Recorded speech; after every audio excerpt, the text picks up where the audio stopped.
I'm here with President Pro Tem of the State Senate, Mary Kay Papen. She's defined by her bipartisanship and her common sense approach to policymaking. As many of you know, she is the first woman in more than 70 years to serve as President Pro Tem in the New Mexico State Senate, and is only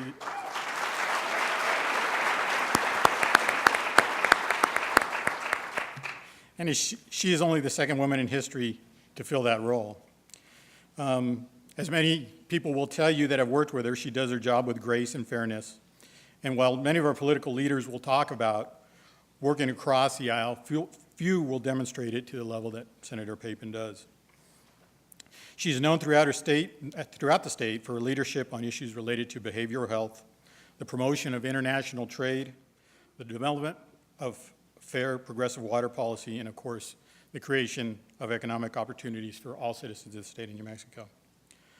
This past legislative session, as we've all read in the newspaper numerous times, Senator Papen again demonstrated her bipartisan leadership by sponsoring and successfully getting passed the Space Flight Informed Consent Law.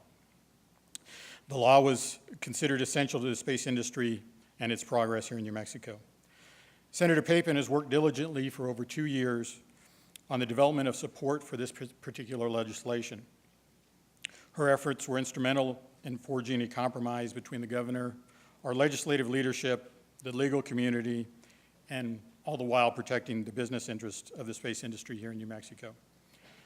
Without her bipartisan leadership, it is unlikely that the legislation would have passed and the jobs and potential economic impact that is projected for Spaceport America would have been lost.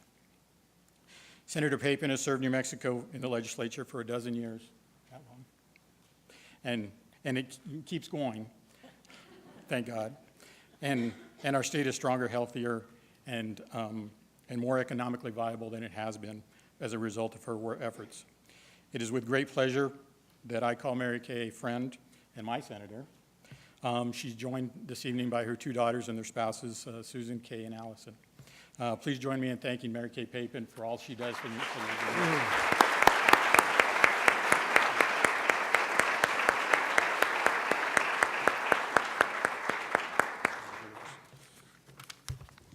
They told us not to say anything, but I think a number of people would like to say something. So let me, on behalf of people who do bipartisanship, thank New Mexico first. I think it is when we have a lot of issues that we put over here that we know that we can agree on, but then we have these agreements that are over here that we can't, that we need to work on. And I think we are doing that in the New Mexico Senate at the present time, and I hope we will continue, because that is the way that I believe that we will get good, solid legislation passed for the state of New Mexico. And thank you very, very much. Well, congratulations, Mary Kay, my old school buddy, or from grade school. Dudley School, El Paso, Dudley Texas. School. That's right.